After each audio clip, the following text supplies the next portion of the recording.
എന്താ വിശേഷം?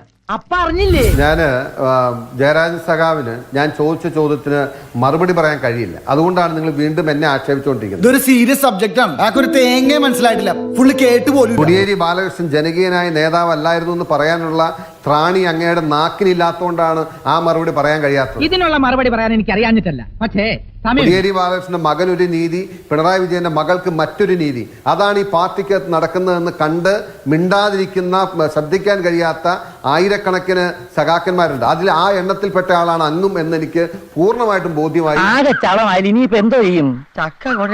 അങ്ങയുടെ ഭാഗത്ത് നിന്ന് കൺവിൻസിംഗ് ആയിട്ടുള്ള മറുപടി ഉണ്ടായില്ല. പിന്നെ ഞാൻ ശരിയാണ് സഖാവേ, ഞാനൊരു കാര്യത്തിൽ കേസ് നടത്തിയിട്ടുണ്ട്. ആ കേസ് നടത്തി എന്തുകൊണ്ടാണെന്നറിയോ? ഇവിടെ ഒരുപാട് കേസുകൾ, ഒരുപാട് ആരോപണങ്ങൾ രാഷ്ട്രീയ പാർട്ടികൾ അങ്ങോട്ടും ഇങ്ങോട്ടും ഉന്നയിച്ചിട്ടുണ്ട്. നിങ്ങളുടെ CPM-ന്റെ നേതാക്കന്മാരും അതുപോലെ തന്നെ മറ്റു നേതാക്കന്മാരും ഉന്നയിച്ചിട്ടുണ്ട്. മറന്നിട്ടൊന്നുമില്ല. അയ്യോ, എന്ന് ഞാൻ ഓർക്കണില്ല, നീ ഓർക്കുകയല്ല. പക്ഷെ ഞാൻ പറഞ്ഞ കാര്യത്തിന് എനിക്ക് ബോധ്യമുണ്ടായിരുന്നുകൊണ്ട് ഞാൻ തന്നെ ഒറ്റയ്ക്ക് ആ കാര്യം സുപ്രീം കോടതിയിൽ ഫൈറ്റ് ചെയ്തു. ഒരു കാര്യം അങ്ങ് ഒന്നും മനസ്സിലാക്കിയോ? ഒരു കേസ് കൊണ്ട് അങ്ങ് ശാന്തമായിട്ട് കേൾക്കാം.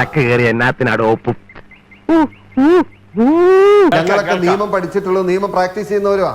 അങ്ങും ഇത് കുറച്ചൊക്കെ കണ്ടിട്ടില്ലേ? അതുകൊണ്ട് ഒരു കേസ് നടത്തിയത് കൊണ്ട് അതുകൊണ്ട് അതിന്റെ എല്ലാം അന്ത്യമായി എന്ന് വിചാരിക്കരുത്. നിങ്ങൾ കുറച്ചുകൂടി ശാന്തമായി വെയിറ്റ് ചെയ്യൂ. വരാനുള്ളതൊന്നും വഴി തങ്ങില്ല. അങ്ങ് പറഞ്ഞ എന്താണ്? ആനുവൽ മെയിന്റനൻസ് കോൺട്രാക്ടിന്റെ പേരിൽ പിണറായി വിജയന്റെ മകൾ കോടിക്കണക്കിന് രൂപ വാങ്ങിയതിനെ ന്യായീകരിക്കണം എന്നല്ലേ അങ്ങ് പറഞ്ഞത്? സഖാവായ കമ്മ്യൂണിസ്റ്റായ P. ജയരാജൻ പറഞ്ഞത് അങ്ങ് തന്നെ വന്നിരുന്ന് ന്യായീകരിക്കണം ഇതുപോലുള്ള കാര്യങ്ങൾ. ഒരു കാര്യം മനസ്സിലാക്കണം, ഈ തടി മണ്ണോ മാത്രം പോരാ, മൂള വേണം. മാർക്കറ്റിൽ പോയി 4000 രൂപയ്ക്കും 3000 രൂപയ്ക്കും 2000 രൂപയ്ക്കും കിട്ടുന്ന സോഫ്റ്റ്വെയർ, ആ സോഫ്റ്റ്വെയറിന്റെ ആനുവൽ മെയിന്റനൻസിന് കോടിക്കണക്കിന് രൂപ കൊടുക്കണമെന്ന് പറയുന്നത് അത് ന്യായീകരിക്കേണ്ടതാണെന്ന് P. ജയരാജനെ പോലുള്ള കമ്മ്യൂണിസ്റ്റ് സഖാക്കന്മാർ തന്നെ വന്ന് കേരളത്തിന്റെ പൊതുസമൂഹത്തോട് പറയട്ടെ. പെരുമ്പാമ്പ് വിഴുങ്ങിയവന്റെ തലയില് ED അന്വേഷണത്തെ സംബന്ധിച്ച് അങ്ങ് പറഞ്ഞ കാര്യം, ഇപ്പോ റെയ്ഡ് നടത്തിയിട്ട് ഒന്നും കിട്ടിയില്ല എന്ന് പറഞ്ഞു. അങ്ങേപ്പോലൊരു പരിണതപ്രജ്ഞനായ ഒരു നേതാവ് ഈ ED അവിടെ നിൽക്കുന്ന ആളുകളോട് എന്തെങ്കിലും കിട്ടിയെന്ന് പറഞ്ഞിട്ടാണോ പോണത്? ഔചിത്യം എന്നൊരു സാധനമുണ്ട്. ഒരു മനുഷ്യനായ കുറച്ചൊക്കെ ഔചിത്യം. ഈ റെയ്ഡില് എന്ത് സാധനം കിട്ടി, എന്ത് സാധനം കിട്ടിയില്ല എന്ന് കോടതിയിലെ പറയാൻ കഴിയും. പിന്നെ അങ്ങ് പറഞ്ഞല്ലോ, അങ്ങ് പറഞ്ഞ എത്രയോ കാര്യങ്ങള്, ഉള്ള കാര്യങ്ങൾ വെച്ചിട്ട് അങ്ങേപ്പോലുള്ള ഒരാൾ സംസാരിക്കും.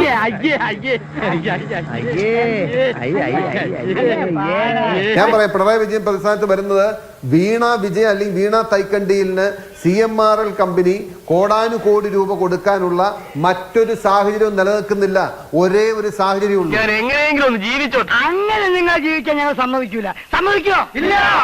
ഒരേ ഒരു സാഹചര്യം. ആ സാഹചര്യം എന്ന് പറയുന്നത് ഈ പണം കൈപ്പറ്റിയ ആളുടെ പിതാവ് എന്ന് പറയുന്നത് കേരളത്തിന്റെ രാഷ്ട്രീയത്തിൽ അല്ലെങ്കിൽ അധികാര സ്ഥാനത്ത് ഏറ്റവും ഉന്നതിയിലിരിക്കുന്ന ആള്. അടികളുടെ മുഖത്ത് ഞങ്ങൾ ഇനി എങ്ങനെ നോക്കും? തത്വം പഠിപ്പിച്ചാൽ മാത്രം പോരാ, പ്രവൃത്തിയിൽ. ആ കമ്പനിക്ക് ഏറ്റവും പ്രധാനപ്പെട്ട പൊല്യൂഷൻ കൺട്രോൾ ബോർഡ് എന്ന് പറഞ്ഞ വകുപ്പ് കയ്യിൽ വെച്ചിട്ടുള്ള ആളുമാണ്. വിഷമിക്കാതിരിക്കും, നമുക്ക് സമാധാനമായിട്ടിരുന്ന് ആലോചിക്കാം.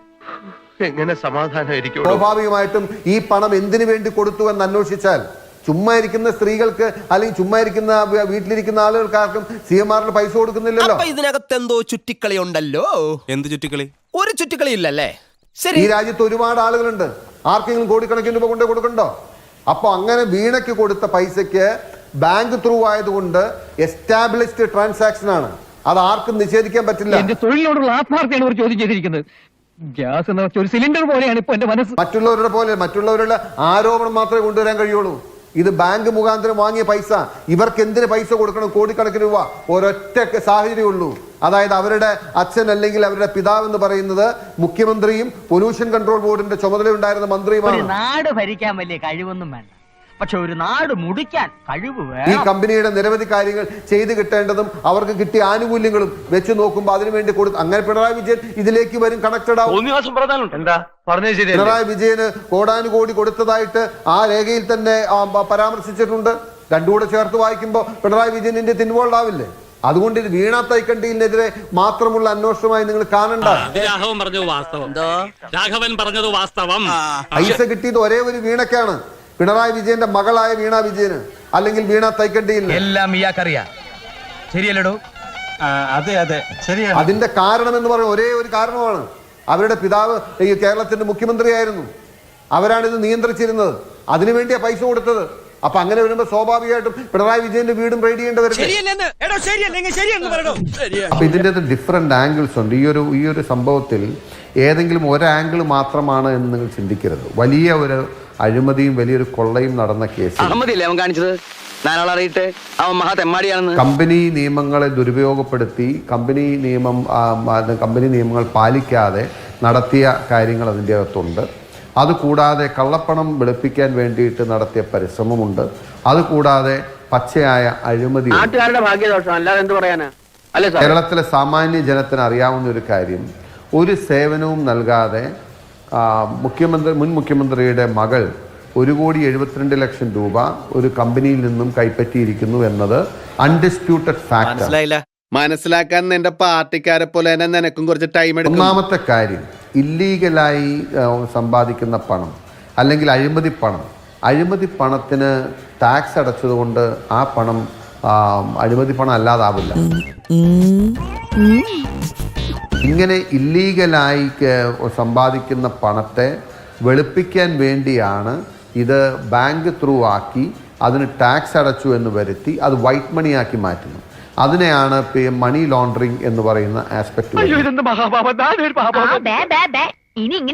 നിങ്ങൾക്ക് അർഹതപ്പെടാത്ത പണം അല്ലെങ്കിൽ അഴിമതി പണം അല്ലെങ്കിൽ ഏതെങ്കിലും ഒരു ഒഫൻസിൽ നിന്നും ഒറിജിനേറ്റ് അല്ലെങ്കിൽ ഏതെങ്കിലും ഒരു കുറ്റകൃത്യത്തിൽ നിന്നും നിങ്ങൾക്ക് കിട്ടുന്ന ആ പണം വെളുപ്പിച്ചെടുക്കാൻ നടത്തുന്ന പരിശ്രമത്തെയാണ് മണി ലോണ്ടറിങ്. ഇതൊക്കെ കയ്യോടെ പിടിച്ചു കൊടുത്തില്ലെങ്കിലേ നീയൊക്കെ വഷളായി നാടിനും വീടിനും കൊള്ളണം. ഈ കാര്യങ്ങളെല്ലാം ആ പ്രാഥമികമായ പരിശോധന നടത്തിയ ഇൻകം ടാക്സിന്റെ ഇന്ററിം സെറ്റിൽമെന്റ് ബോർഡ് വളരെ കൃത്യമായി പറഞ്ഞിട്ടുണ്ട്. ഇൻകം ടാക്സിന്റെ ഇന്ററിം സെറ്റിൽമെന്റ് ബോർഡിന് അല്ലെങ്കിൽ ഇൻകം ടാക്സ് ഡിപ്പാർട്ട്മെന്റ് അന്വേഷിക്കാൻ കഴിയുന്നതിന്റെ പരിമിതികൾ അവർക്കുണ്ട്. അവർ ഡിസ്ക്ലോസ് ചെയ്ത ഇൻകവും അല്ലെങ്കിൽ അവർ റിട്ടേൺ ഫയൽ ചെയ്തതുമായി ബന്ധപ്പെട്ട ഡിസ്ക്രിപ്പൻസീസും അല്ലെങ്കിൽ അവർ ഇല്ലാത്ത എക്സ്പെൻസ് എഴുതി ഉണ്ടാക്കിയത്, ചെലവാകാത്ത പൈസ ചെലവായി എന്ന് എഴുതിയതും അവിടം വരെ അവർക്ക് അന്വേഷിക്കാൻ പറ്റും. അനുഭവത്തിന്റെ വെളിച്ചത്തിലാണ് ഞാൻ പറയുന്നത്. ഇത് വളരെ കോംപ്ലിക്കേറ്റഡ് ആയിട്ടുള്ള ഒരു കേസാണ്. അപ്പൊ ആ അന്വേഷണത്തിന്റെ ഭാഗമായി കണ്ടെത്തിയ കാര്യങ്ങളിൽ ഗുരുതരമായ കാര്യങ്ങൾ ഉള്ളതുകൊണ്ടാണ് അവർ പറഞ്ഞത് ഇതിൽ SFIOയുടെ അന്വേഷണം വേണ്ടിവരും, ഇതില് കറപ്ഷന്റെ അന്വേഷണം വേണ്ടിവരും, ഇതില് മണി ലോണ്ടറിങ് നടന്നിട്ടുണ്ടോ എന്നുള്ള അന്വേഷണം വേണ്ടിവരും. ആ ഏജൻസി വളരെ കൃത്യമായി പറഞ്ഞു. ഓരോ തവണ രക്ഷപ്പെടുമ്പോഴും ഒരിക്കൽ പിടിക്കപ്പെടും എന്ന് ഓർമ്മ. വളരെ മുതിർന്ന നേതാവ് കൂടി ആയതുകൊണ്ടാണ് അദ്ദേഹം ഉള്ളതുകൊണ്ടാണ് ഞാൻ ചർച്ച വന്നത് തന്നെ. സത്യത്തിൽ അദ്ദേഹം ഉള്ളതുകൊണ്ട് ഞാൻ ചോദിക്കാൻ ആഗ്രഹിക്കുകയാണ്. പിണറായി വിജയൻ തന്നെയാണ് പറഞ്ഞത് അദ്ദേഹത്തിന്റെ കേസുകളിലും അല്ലെങ്കിൽ ആരോപണങ്ങളും ആക്ഷേപങ്ങളും വരുമ്പോൾ കേന്ദ്ര ഏജൻസി വരട്ടെ,